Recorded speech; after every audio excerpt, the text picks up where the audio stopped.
I'm very pragmatic about what does it take to make life work. But what I want you to know is Australia, of all the places on the face of the earth, when I was talking to my client, he was saying, Tony, of all the places on earth, there's one place you'd pick to have a great quality of life with your family that will weather the storm the best, it's Australia, by far. You guys are in the best place on earth to make it through this situation and take advantage of it. But the real secret is, whether you suffer or whether you succeed is not going to be based on the season. Some people freeze to death in the middle of the winter. Other people ski and snowboard. It really comes down to what are you going to do? So as I was coming here, I was thinking, what can I do to show you how to take advantage of the season? What can I do to show you how you can absolutely, doesn't matter what the season is a bad season financially a good or bad time to start a business? Tell me, which one? When the economy is toughest, is it a good or bad time to start a business? You tell me. Which one?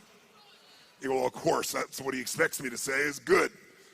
But it's the truth. If you look at the Fortune 1000 companies around the world, 65% of them were started in a depression or a recession. The reason is they were started with somebody when all the competition was freaking out. Somebody could start like Apple Computers in the middle of a recession with selling their Volkswagen bus and coming out with some ideas because everybody else was scared and wasn't willing to do whatever it took. Disney started in the depression. Right? Fortune magazine started in a depression. How are you going to build your fortune in the middle of a depression? It's why they're one of the strongest companies in the magazine business, and a business that's pretty horrible for most people. If you look at Microsoft, it was a recession. You look at the best and most powerful companies, it's because they understood something that's really critical, and that is, don't ask it be easier, ask and make yourself better. If you get strong during the tough time, you'll dominate for the rest of your life. What I think would be useful is maybe walk you through a tool that I've got that I've developed over the years to turn companies around. And the fundamental tool is there are areas of your business, every one of you in this room, no matter what your business is, if you're in business, you're probably doing something well. How many got some area of your business you're proud of, whether it be marketing or sales or the product or the service? How many got an area you're proud of? Say I. How many got an area you're less than proud of? Say I. The challenge is, where does our energy go? To the areas we feel most skilled and powerful in, or least skilled and least powerful in? Which one? No, our energy tends to go to the areas we feel most powerful. We do what makes us feel good. We do what we feel competent in, not what we feel incompetent in. And business is complex. It doesn't have to be, but it is. So I thought maybe there'd be a format I could give you today is, let's walk through what the business environment's really like right now, and then let's see if we can walk through what are the areas that if you were just to do this, if I never saw you again, and my goal is to see you again, my goal is to add enough value, go, okay, this is no brainer. I'm gonna take 4 days when Tony comes back, I'm gonna go in this experience and be immersed and grow my business 30 to 100%. But if I don't, here's what I want you to do, or if you don't. I'm gonna cover 7 areas that are what I call the 7 forces of your business. Each force has a forceful impact on your level of success or failure, profitability, etc. There's some areas I bet you're doing good in. Some areas you could do better in. Some areas you're very weak in. The problem is, a chain is only as strong as its weakest what?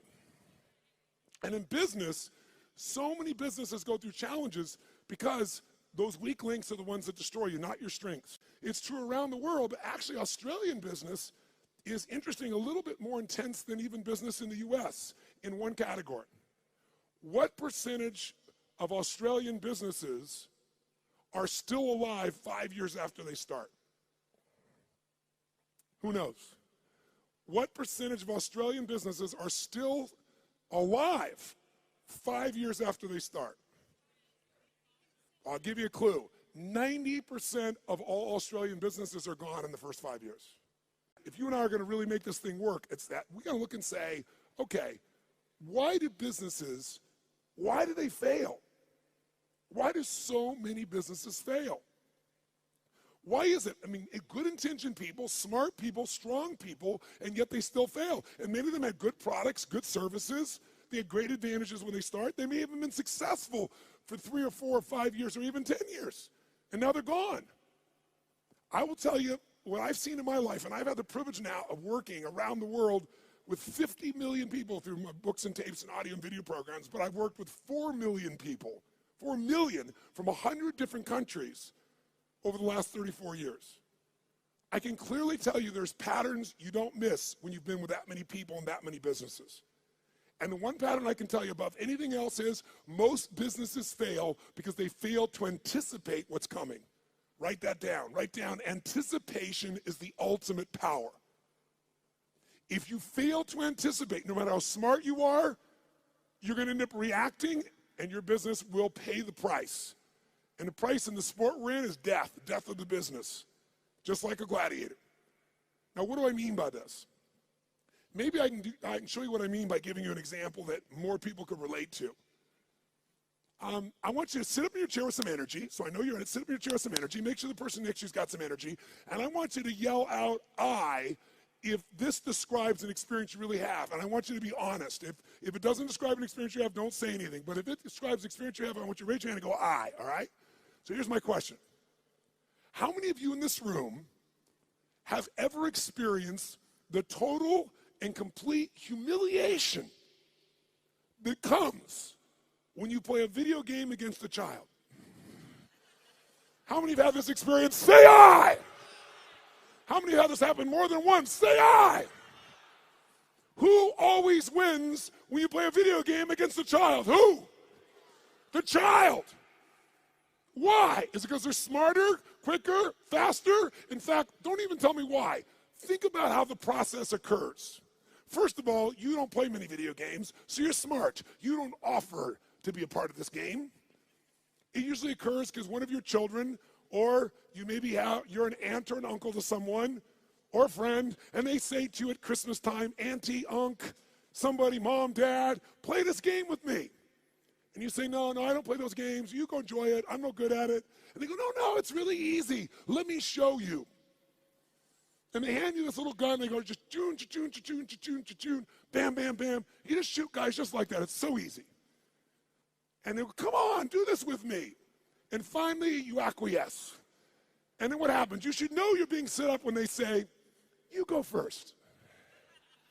And what happens? You pick up that gun, and these aliens come at you, choom, choom, choom, and you're dead usually in about 3.8 seconds. Now the child takes the gun. What happens?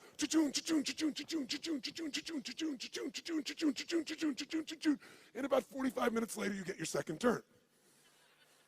Who knows what I'm talking about here? Say I. Now you're pissed, right? You're like getting competitive. I'm not getting shot in 3 seconds. So now you're really focused, and you get shot in the back, and you're dead in 2 seconds. The kids, 45 minutes later, you get your third one. The kid scores 480 million points, you get 3.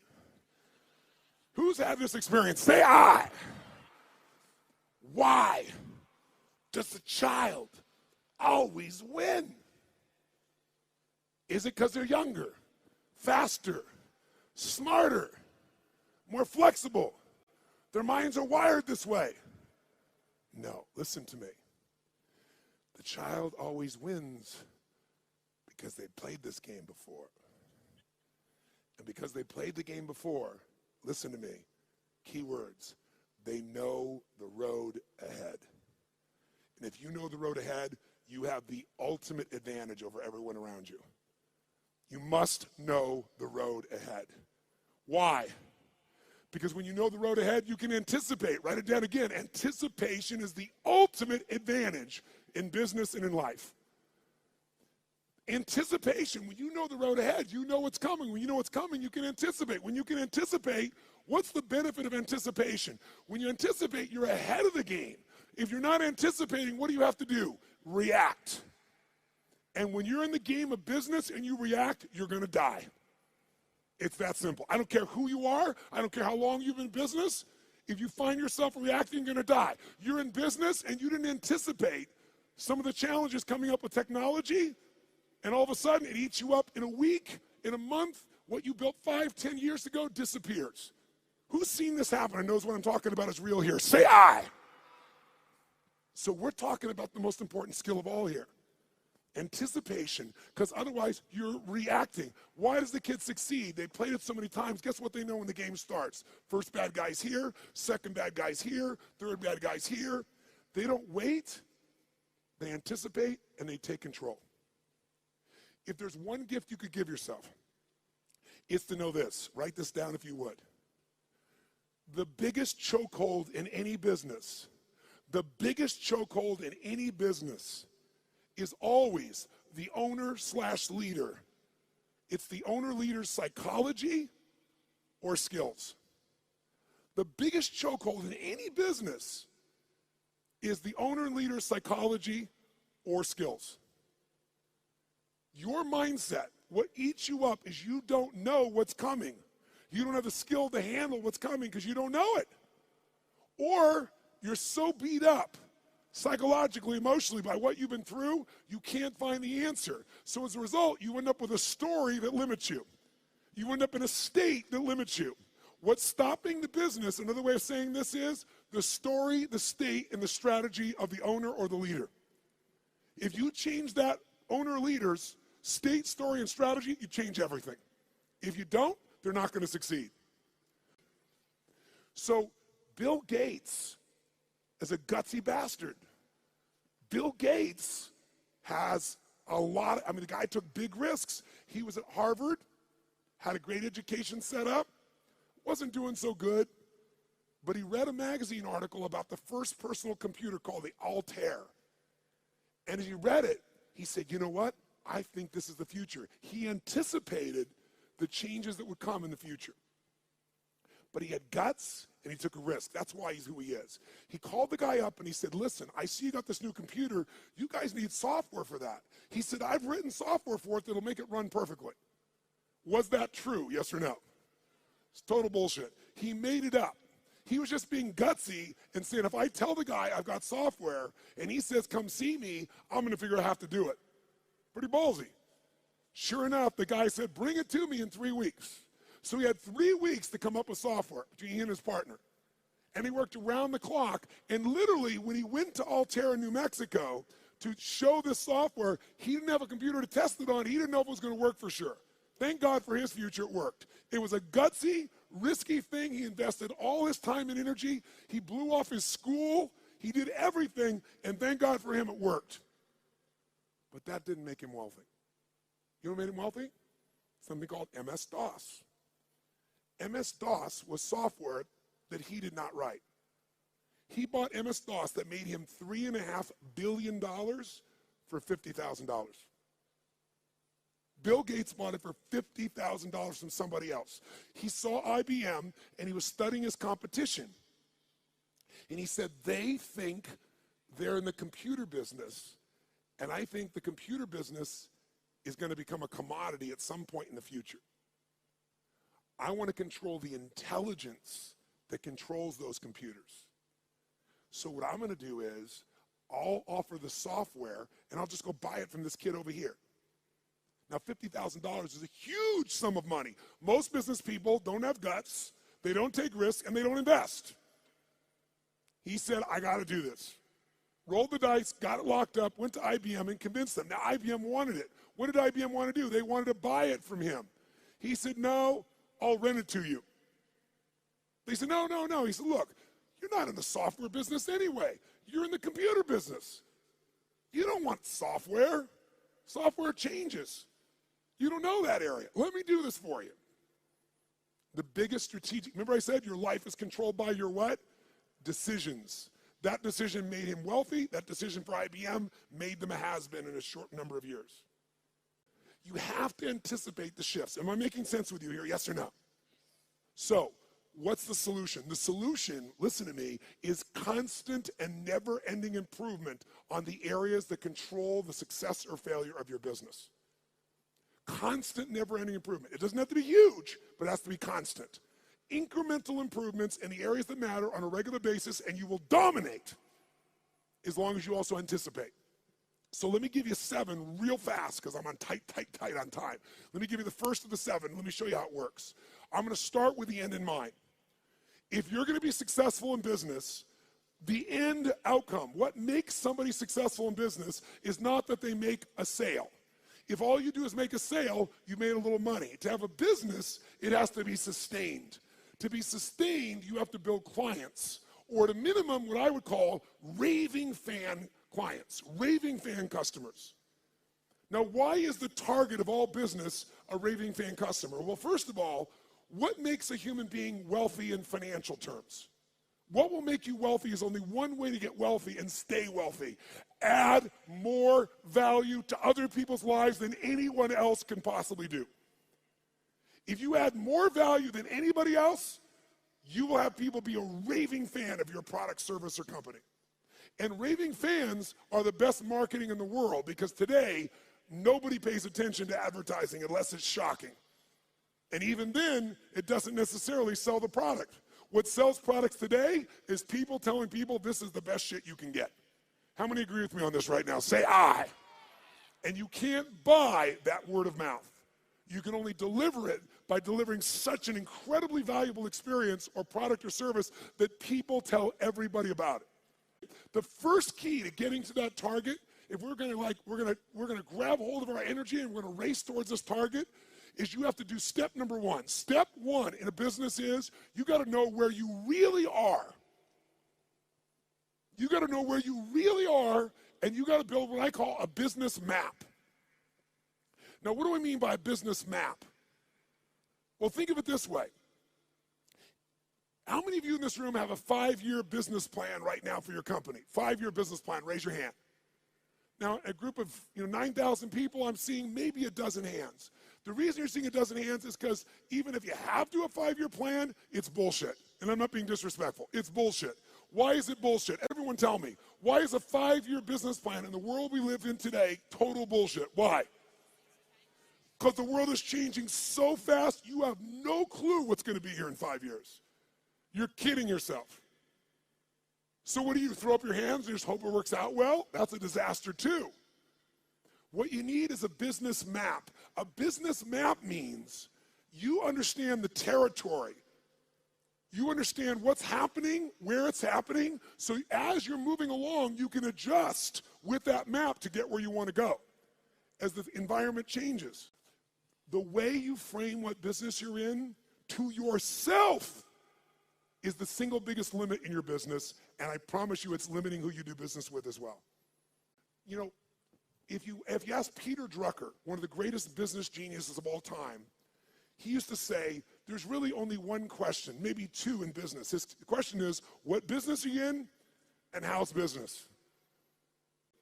You must control the meaning within yourself, within your team, and then the way you market it, but you can't do that until you're crystal clear what business you're in. And every 7 weeks, you should be digging in deeper to what business you're in, or you'll ask a third question. What business do you need to be in? Because let me tell you something. You didn't experience in 2008 in Australia what the rest of the world did, but you're going to experience some of what the rest of the world has experienced coming soon. You're going to experience it in your real estate market, you're going to experience it in your shares market, and you're going to experience some unemployment on a much larger scale than what you guys are uncomfortable with right now. It's coming. I'm not here to be Mr. Positive, and I'm not being negative. I'm saying it's coming, so you want to take advantage of winter, not let it freeze you to death. And you can, because when everybody else is scared and hesitating, if you're doing the things I'm showing you, you will take their market share and you will dominate. Even if you're a little guy, you can become a big guy in this time. Because the time in which things change is tough times. That's when little guys become big guys. Because the big guys are doing the same boring shit over and over again and they're not flexible. But I got to tell you something. In order to succeed in your business, you got to fall in love with your clients and not with your products and services. But here's the other question. What stage of the life cycle of a business are you in? Listen to me. This understanding is the most important understanding of all, and I can't give it to you all here. I take a day on this. When I say I give people $1 million guarantee, the reason I'm giving that $1 million guarantee and no one ever takes me up on it, I think 2 times in 3 years someone's taken me up on it. And when they did, I've been glad because I didn't want a stupid person in my seminar.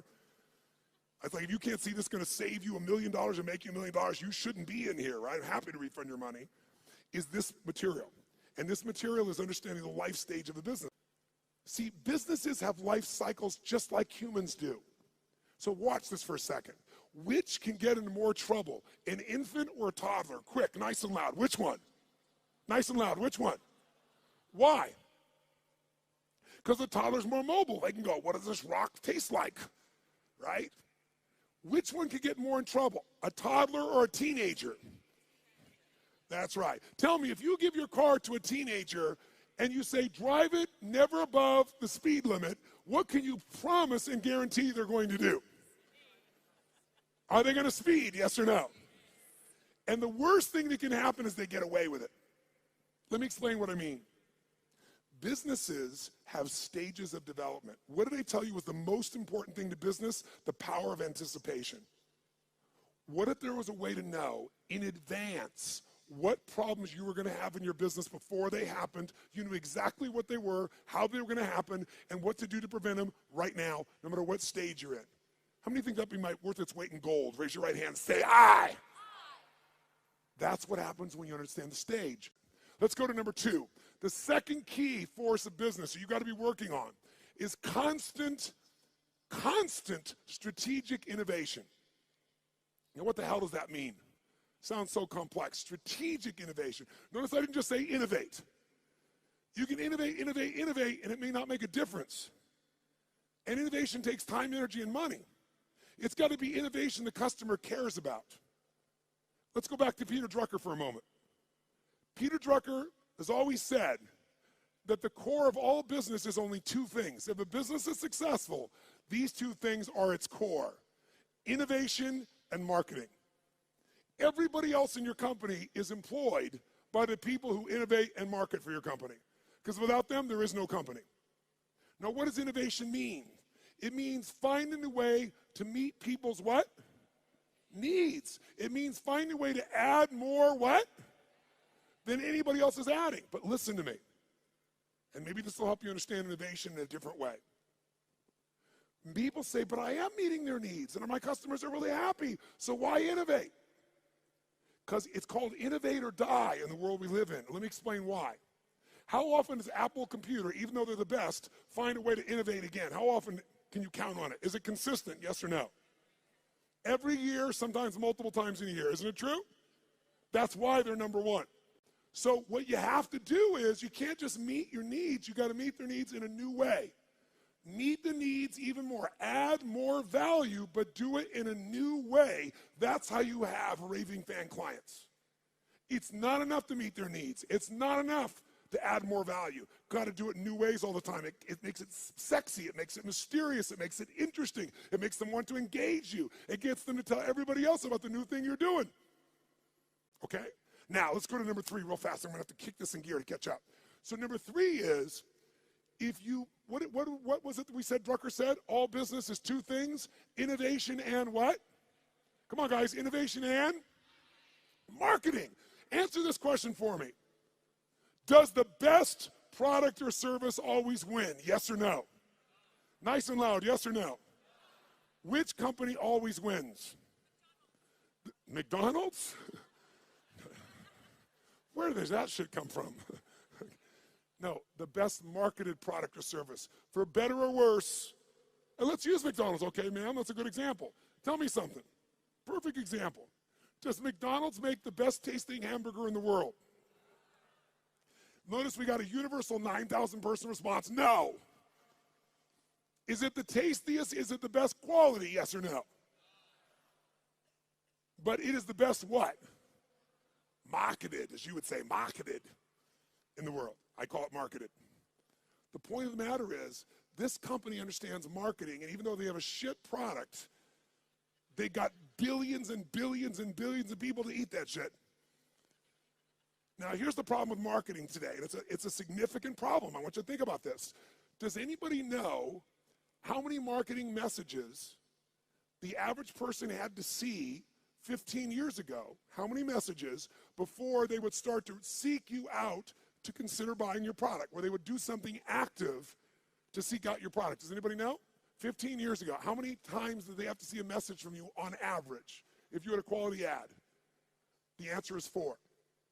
15 years ago. Does anybody know what the number is today? 16. Now, what do you think that's done to companies' profitabilities? Add value. Does this make sense? Become an education marketer. Become someone that does value, because then you become the valued expert, not a stupid salesperson.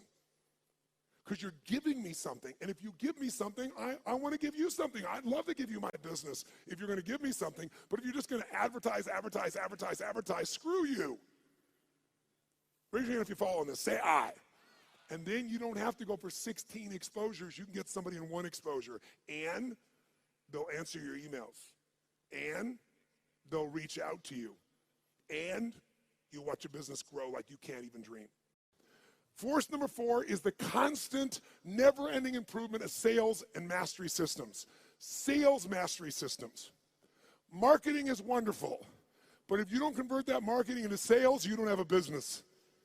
Now, because of time, here's all I'll tell you on this one. We're going to give you that's valuable, that's simple. How about this? How many of you right now in this room have a business that's primarily done with no salespeople, all on the web? Raise your hand. No salespeople, all automated. Raise your hand if you have salespeople. If you have salespeople that work with you, the majority of you.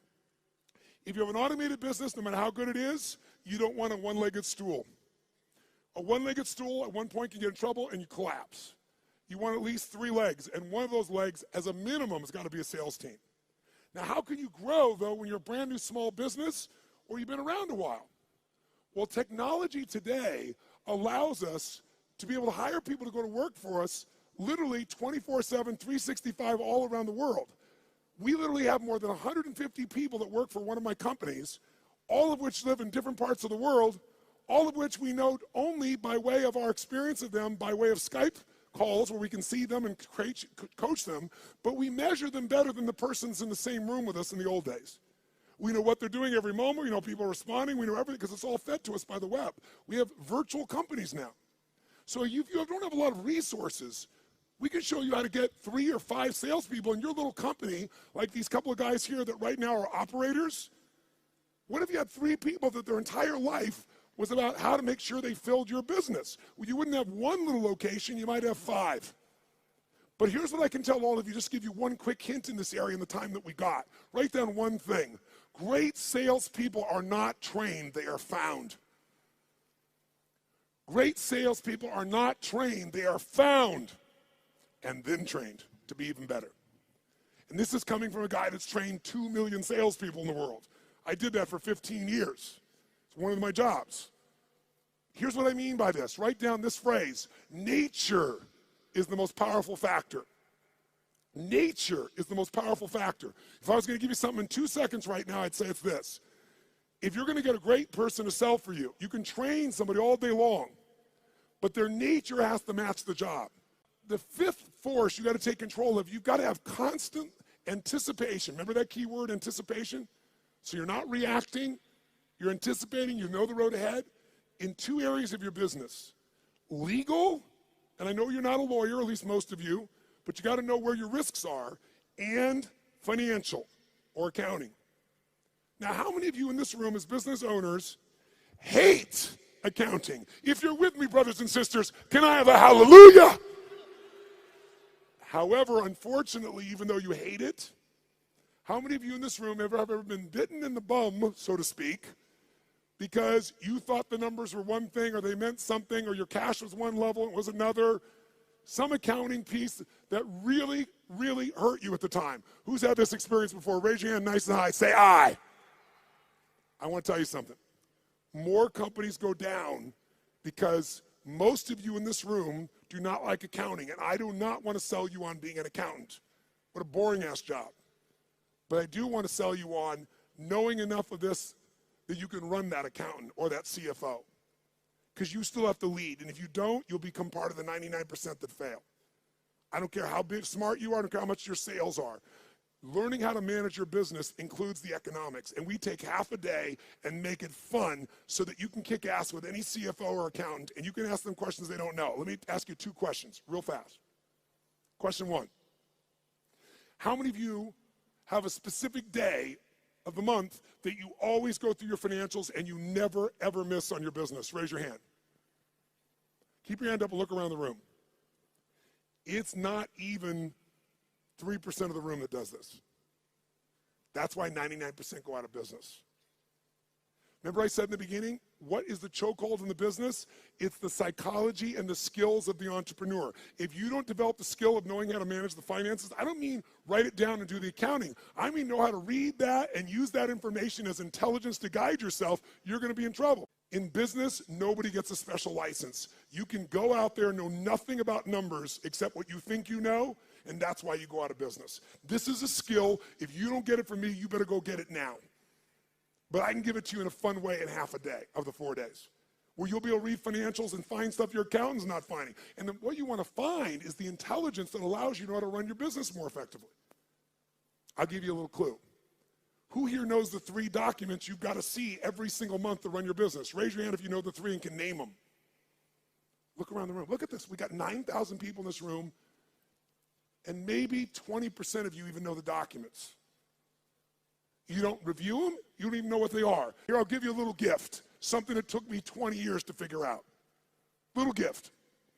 If you got a business that has a 20% margin of net profit, and most of you probably have a margin less than that, some of you maybe more than that.